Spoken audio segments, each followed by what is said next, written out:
जय श्री हरि। पुराणों में वर्णित सभी व्रतों में सर्वश्रेष्ठ व्रत एकादशी व्रत को ही बताया गया है।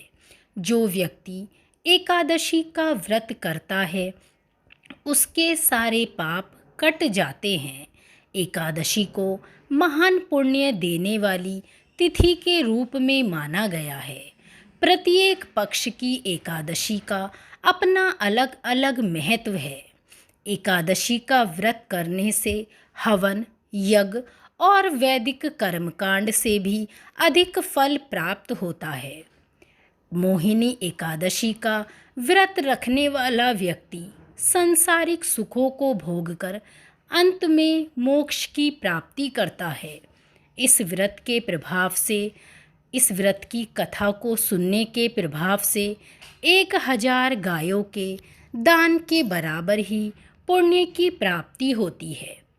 तो चलिए भक्तगणों, मोहिनी एकादशी व्रत कथा महात्म्य को अब हम श्रवण करेंगे। धर्मराज युधिष्ठिर कहने लगे, हे कृष्ण, वैशाख मास की शुक्ल पक्ष की एकादशी का क्या नाम है तथा उसकी क्या क्या विधि है?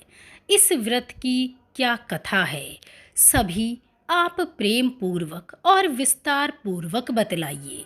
श्री कृष्ण जी कहने लगे, हे धर्मराज, मैं आपसे एक कथा कहता हूँ जिसे महर्षि वशिष्ठ ने श्री रामचंद्र जी से कहा था। एक समय श्री राम जी बोले कि हे गुरुदेव, कोई ऐसा व्रत बताइए जिसके समस्त पाप और दुख का नाश हो जाए तथा जिस व्रत को करने से जीवन की सभी परेशानियां समाप्त हो जाएं। मैंने सीता जी के वियोग में बहुत ही दुख भोगे हैं। महर्षि वशिष्ठ बोले, हे श्री राम, आपने बहुत सुंदर प्रश्न किया है। आपकी बुद्धि अत्यंत शुद्ध तथा पवित्र है। यद्यपि आपका नाम स्मरण करने से मनुष्य पवित्र और शुद्ध हो जाता है, तो भी लोकहित में यह प्रश्न अच्छा है। वैशाख मास में जो एकादशी आती है उसका नाम मोहिनी एकादशी है। इसका व्रत करने से मनुष्य सभी पापों तथा दुखों के मोहजाल से छूटकर मुक्त हो जाता है। अब मैं इसकी कथा कहता हूँ, कृपया करके ध्यान पूर्वक सुने। सरस्वती नदी के तट पर भद्रावती नाम की एक नगरी में धुतिमान नामक चंद्रवंशी राजा राज करता था। वहाँ धन धान्य से संपन्न व पुण्यवान धनपाल नामक एक वैश्य भी रहता था। वह अत्यंत धर्मालु और विष्णु भक्त था। उसने नगर में अनेक भोजनालय, पियाऊ, कुएं, सरोवर, धर्मशालाएं आदि बनवाए थे। सड़कों पर आम, जामुन, नीम आदि के अनगिनत वृक्ष भी लगवाए थे। उसके 5 पुत्र थे, सुमना, सद्बुद्धि, मेधावी, सुकृति और धृष्ट बुद्धि। इनमें से 5वां पुत्र धृष्ट बुद्धि महापापी था। वह पितर आदि को बिल्कुल भी नहीं मानता था। वह वैश्य, दुराचारी तथा दुराचारी मनुष्यों की संगति में रहकर जुआ खेलता और पर स्त्री के साथ भोग विलास करता तथा मद्यपान का सेवन करता। इसी प्रकार अनेक कुकर्मों में वह पिता के धन को नष्ट करता रहता था।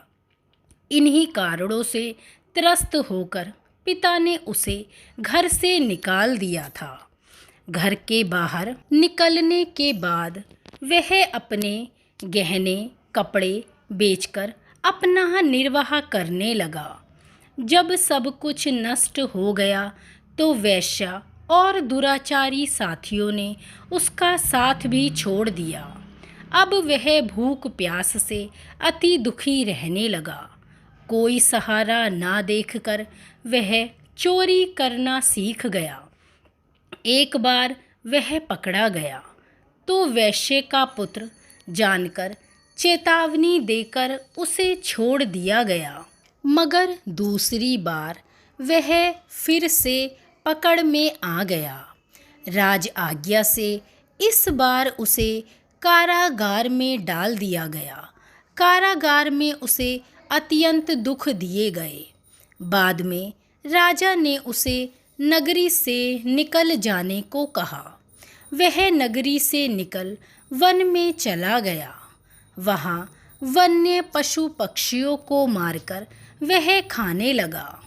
कुछ समय पश्चात वह वहेलिया बन गया और धनुष बाण लेकर पशु पक्षियों को मार मार कर खाने लगा।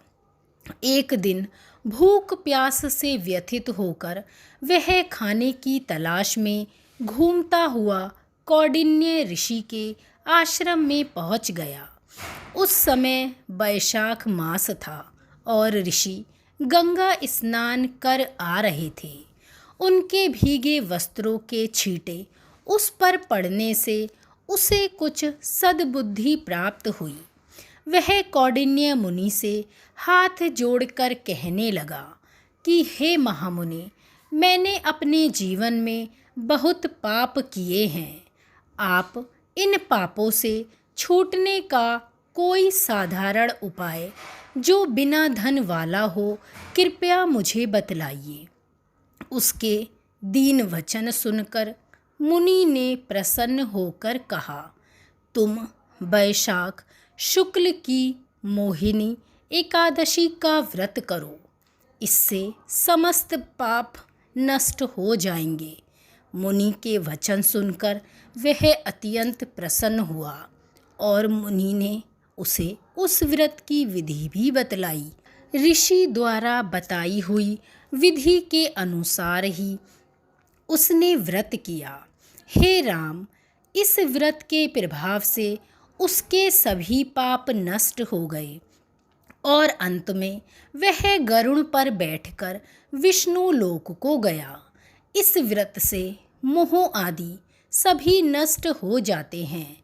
संसार में इस व्रत से श्रेष्ठ कोई अन्य व्रत नहीं है।